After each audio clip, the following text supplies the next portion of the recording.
Eh bien, bonjour. Bonjour, bonjour. Je pense que la connexion se fait. Donc, bonjour à toutes et à tous, parce que je pense qu'il y a peut-être quelques messieurs qui nous suivent également. Je vais commencer par me représenter pour ceux et celles qui ne me connaîtraient pas encore. Donc, je suis hypnothérapeute, naturopathe, praticienne en méthode Léa. Et j'ai mis en place un très bel accompagnement pour les femmes qui souffrent d'endométriose. Donc, c'est un accompagnement qui me permet d'utiliser l'ensemble de mes compétences et qui permet donc à ces femmes d'aller au fur et à mesure des soins, des séances. C'est vraiment une collaboration entre elles et moi. C'est pas moi qui fais tout le travail, c'est vraiment quelque chose qu'on fait à deux. Et au fur et à mesure des séances, l'objectif c'est que ces femmes-là puissent donc aller vers moins de douleur, aller vers plus d'énergie, moins de fatigue et un apaisement de leur pathologie pour reprendre le contrôle de leur vie et ne plus laisser cette pathologie trop contrôler leur vie. Voilà, c'est vrai que ça donne de bons résultats. Et aujourd'hui, je vais donc vous parler des perturbateurs endocriniens. Parce que on en entend quand même de plus en plus parler, mais c'est quelque chose qui est très néfaste, hein, on va en parler longuement, mais pour la santé, et d'autant plus pour les femmes qui souffrent d'endométriose, puisque parmi les perturbateurs endocriniens, il y a tout ce qui est xénoœstrogène, c'est-à-dire les œstrogènes qui viennent de l'environnement. Sachant que pour les endogirls, donc le trop d'œstrogène favorise les symptômes désagréables et horribles de l'endométriose, il vaut mieux essayer de les éviter le plus possible. Voilà. Alors, pour commencer, qu'est-ce que c'est que les perturbateurs endocriniens? Donc, en fait, ce sont des substances qui sont délétères pour le système endocrinien, donc qui vont nuire au bon fonctionnement des hormones. Et des études ont prouvé que ces perturbateurs endocriniens avaient vraiment une répercussion et une incidence sur toutes les pathologies, à la fois du système neurovégétatif. Ça peut favoriser les maladies neurodégénératives comme l'Alzheimer, Parkinson. Ça peut également jouer sur tout ce qui est fonction reproductrice. Ça peut malheureusement aussi induire des infertilités. Alors, sachant que les endogirls souffrent assez souvent, on va pas dire plus souvent, mais quand même assez souvent, d'infertilité, c'est vrai que les perturbateurs endocriniens viennent en rajouter, comme je le disais tout à l'heure, par les xénoœstrogènes.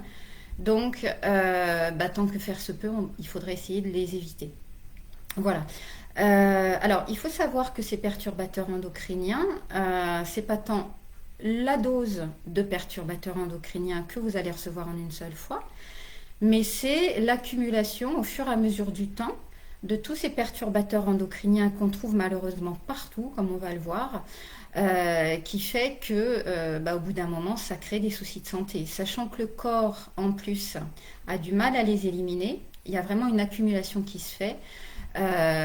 Et donc des soucis de santé qui peuvent être, je dirais, augmentés. Il ne faut pas dire non plus que parce que vous avez des perturbateurs endocriniens partout dans votre environnement, vous allez déclencher cette pathologie. C'est vraiment des facteurs favorisant le développement de certaines pathologies, comme je viens de le dire.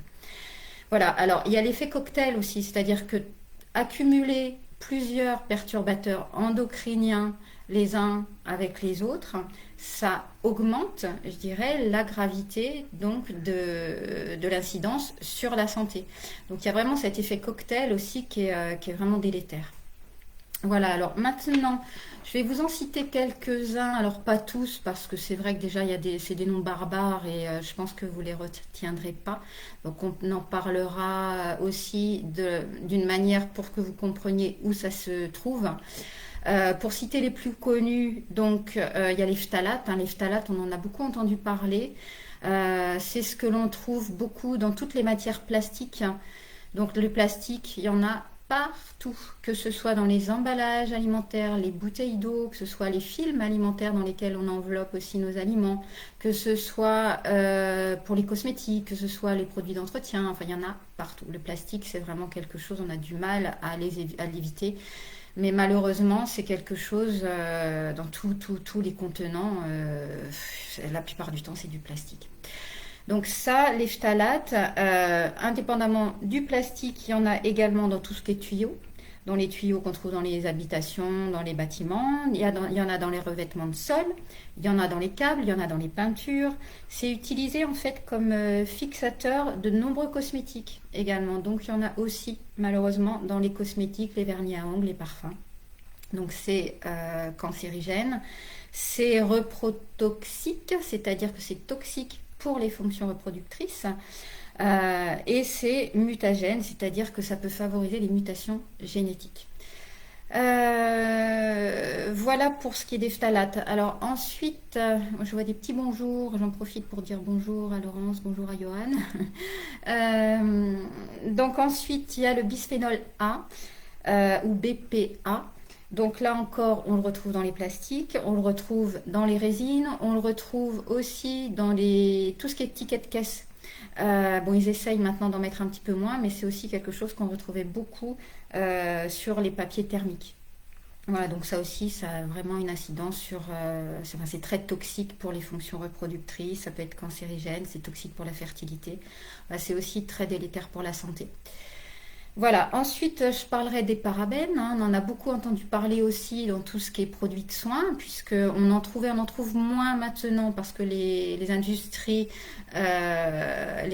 essayent de moins en mettre dans la composition, donc des produits les gels douche, les shampoings, les crèmes pour le corps, pour le visage, il y en a partout, les crèmes, les dentifrices, les après-rasages. Les parabènes, il y en avait vraiment partout. Alors malheureusement, c'est pas parce que sur le produit il va y avoir écrit sans parabènes qu'à côté il va pas y avoir un autre perturbateur endocrinien qui va être aussi toxique que les parabènes.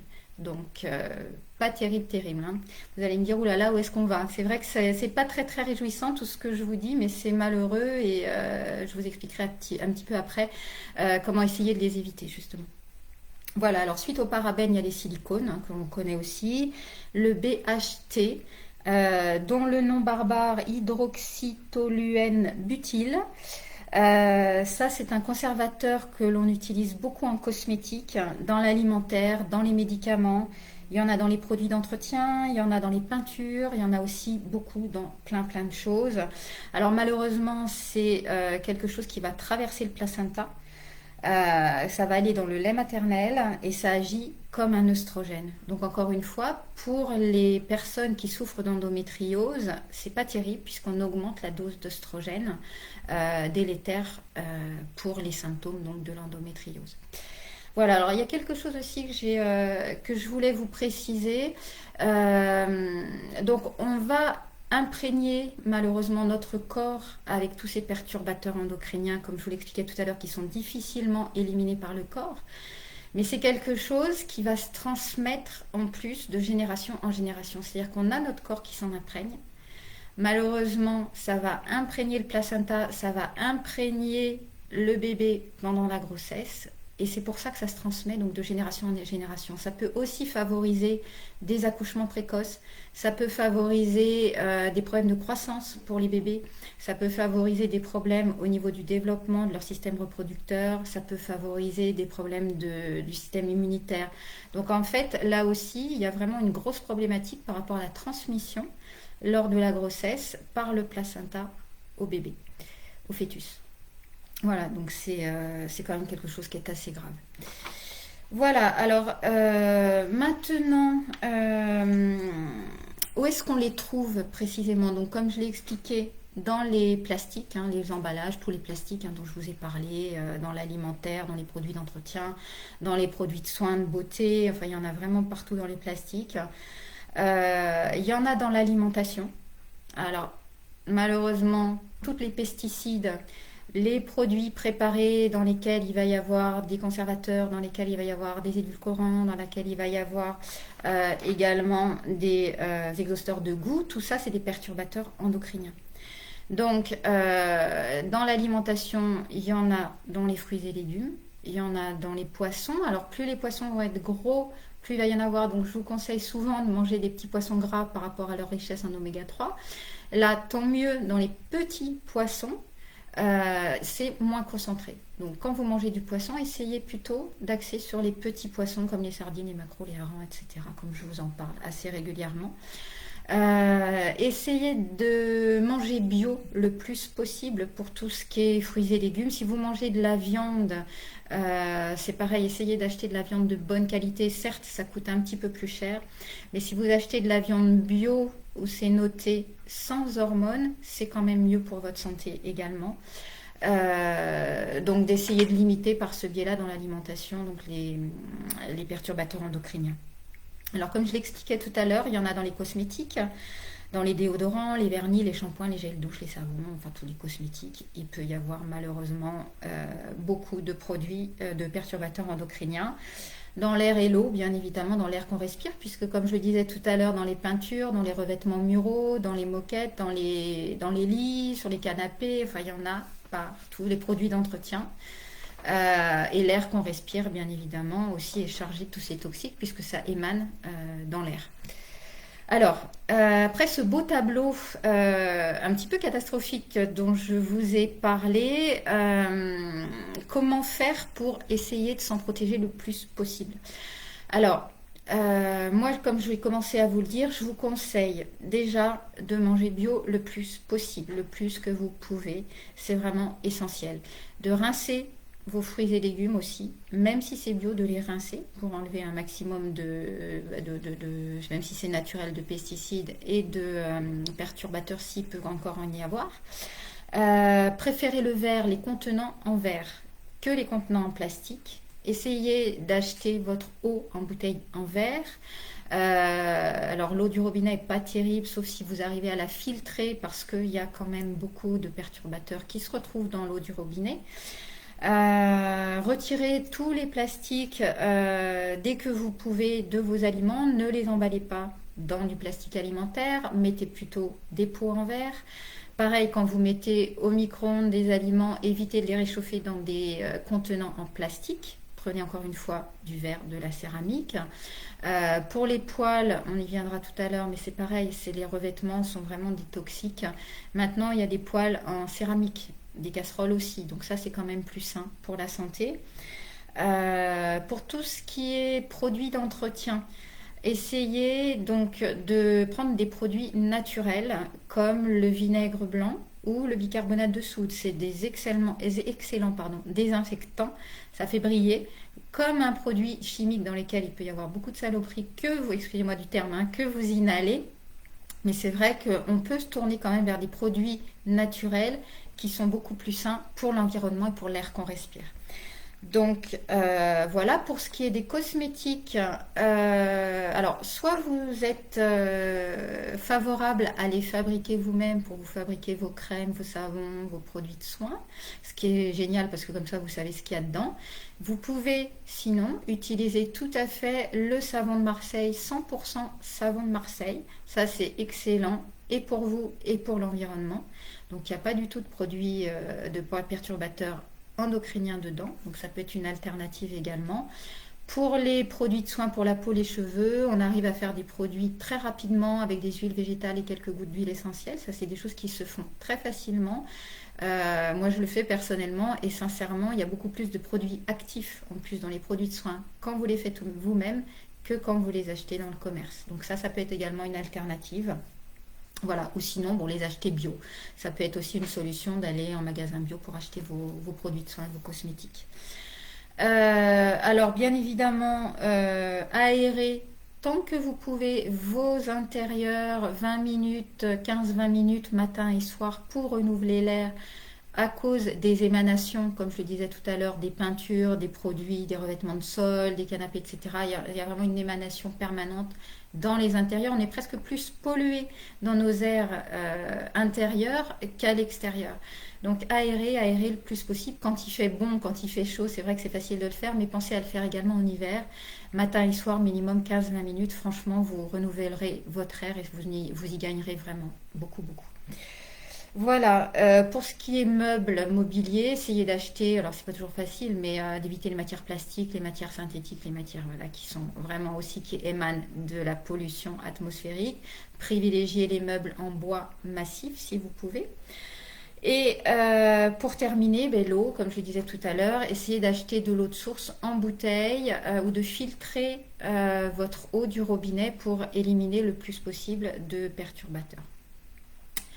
Voilà, j'ai un petit peu fait le tour. Est-ce qu'il y aurait des questions? Sinon, je vais continuer par un petit aparté sur les métaux lourds.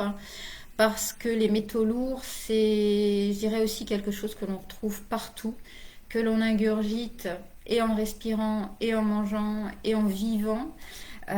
Et ça fait partie des éléments qui vont donc perturber le fonctionnement du corps. Alors, je reviens juste 2 minutes sur les perturbateurs endocriniens. Donc, je ne vous ai pas expliqué parce que, en fait, ces perturbateurs endocriniens vont se comporter. Alors, il y a trois possibilités. Soit ils vont mimer l'effet donc des hormones, c'est-à-dire que ils vont se comporter comme l'hormone, donc faire par ce biais-là que le corps va émettre une réaction identique à celle qu'il ferait si l'hormone naturelle était sécrétée. Donc ça, c'est vraiment un fonctionnement qui n'est pas normal du corps. Soit en bloquant donc la production des hormones, c'est-à-dire que le perturbateur endocrinien va se fixer sur le récepteur de l'hormone et va empêcher l'hormone de pouvoir faire son travail normalement. Et la troisième possibilité, ce perturbateur endocrinien va faire que la régulation des hormones va être perturbée. Donc il y a ces trois pistes-là de fonctionnement qui peuvent être donc faites par les perturbateurs endocriniens. Vous voyez, c'est quand même quelque chose qui est très très très embêtant pour la santé et très délétère. Voilà. Je regarde pas de questions pour le moment, donc je fais ce petit aparté sur les métaux lourds. Les métaux lourds, donc comme le plomb, l'aluminium, le cadmium, le mercure, ce sont en fait des éléments métalliques naturels que l'on trouve dans notre environnement. On les trouve en toute petite quantité. Mais également, comme les perturbateurs endocriniens, on en trouve partout, comme je vais l'expliquer, et c'est vraiment toxique pour le corps, puisque là encore une fois, c'est toxique pour le cerveau, pour le système nerveux, pour la thyroïde, pour le système reproducteur, pour la fertilité, pour le système immunitaire, pour le système digestif. Enfin, c'est délétère pour beaucoup, beaucoup, beaucoup de fonctionnements de notre corps. Et malheureusement, donc, on en trouve partout. Donc, on en trouve où? On en trouve dans les gaz d'échappement des véhicules, on en trouve dans les rejets des usines, on en trouve dans l'eau que l'on boit, l'eau dans la mer dans laquelle on va se baigner, on en trouve dans les produits cosmétiques, on en trouve dans les piles, les peintures, on en trouve dans les aliments, notamment les poissons, comme je le disais tout à l'heure, on en trouve dans le tabac. Toujours, le tabac, on en parle régulièrement, mais c'est vraiment quelque chose, si vous arrivez à vous en passer, ce serait vraiment parfait. Donc, ces métaux lourds, on ne peut pas réellement les éviter puisqu'on en respire toute la journée, mais ce qu'on peut faire, c'est tenter d'accompagner notre santé, d'accompagner notre corps pour essayer de les éliminer le plus possible. Donc en fait, qu'est-ce qu'on va faire pour ça? Donc on va soutenir les émonctoires, le foie et les reins. Alors dans le quotidien, tous les jours, simplement augmenter déjà sa consommation d'eau de source, boire davantage, manger moins de sel parce que le sel va être un fixateur des métaux lourds. Essayez de consommer davantage de céréales complètes qui vont aider également à, entre guillemets, désintoxiquer le corps, à permettre l'élimination des métaux lourds. Ce qui est très très bien aussi, c'est de pouvoir boire des jus de légumes tous les jours, si possible fait maison, parce que grâce à leur teneur en oligo-éléments, vitamines et enzymes, ça permet d'aider l'organisme à se libérer de ces métaux lourds et à les éliminer plus facilement. Et ça soutient donc les émonctoires dont j'ai parlé. Lutter bien sûr contre la constipation et consommer des plantes qui aident à détoxifier l'organisme ou les prendre sous forme de compléments alimentaires. Mais alors encore une fois, attention, sans le faire toute seule ou tout seul, vous faire vraiment conseiller par un professionnel de santé ou un naturopathe. Parce que les compléments, donc la phytothérapie, les plantes, ça peut vraiment avoir des effets catastrophiques si vous prenez des traitements à côté. Si vous prenez déjà des plantes, il ne faut pas faire n'importe quoi. Donc vraiment, faites-vous conseiller par des professionnels pour ça. Voilà, donc ça c'est au quotidien. Sinon, ce qui est important aussi, c'est de vérifier donc la perméabilité intestinale, c'est-à-dire que si vous avez un intestin poreux, et malheureusement ça, il y a beaucoup de personnes qui sont sujets à ça, c'est souvent des symptômes de ballonnement, c'est souvent des symptômes d'alternance, constipation, diarrhée, c'est des maux de ventre, c'est des maux de tête aussi. Donc la perméabilité intestinale, c'est vraiment quelque chose contre laquelle il faut lutter parce qu'un intestin poreux va faire que vous allez absorber facilement les intrus, donc les perturbateurs endocriniens, les métaux lourds. Donc là aussi, faire un traitement qui va vous permettre de remédier à ce problème de perméabilité intestinale. Alors au niveau de l'alimentation, on peut accentuer donc sa consommation de persil, là, qui est très basifiant aussi pour le corps et qui permet de capter les toxiques et de les évacuer. Beaucoup de vitamine C si possible sous forme liposomale. Le chlorure de magnésium est aussi un bon capteur de ces toxiques et ça aide donc le système immunitaire à bien fonctionner. L'argile verte et la zéolite, ça aussi, c'est deux compléments alimentaires qui sont excellents parce que ce sont des capteurs, on va dire des absorbeurs des métaux lourds et des perturbateurs endocriniens un petit peu également. Donc ces deux compléments alimentaires, là encore une fois, attention si vous prenez des traitements en parallèle parce qu'ils peuvent empêcher l'absorption justement des médicaments que vous prenez ou des compléments alimentaires que vous prenez en parallèle. Donc attention, ne faites pas ça tout seul ou toute seule. Faites-vous conseiller encore une fois par un naturopathe si vous le pouvez. Alors, je lis, oui, j'allais y venir, Laurence, la spiruline, effectivement, c'est très bien, c'est léger, c'est une détox douce, donc ça favorise effectivement la libération l'évacuation exactement des métaux lourds.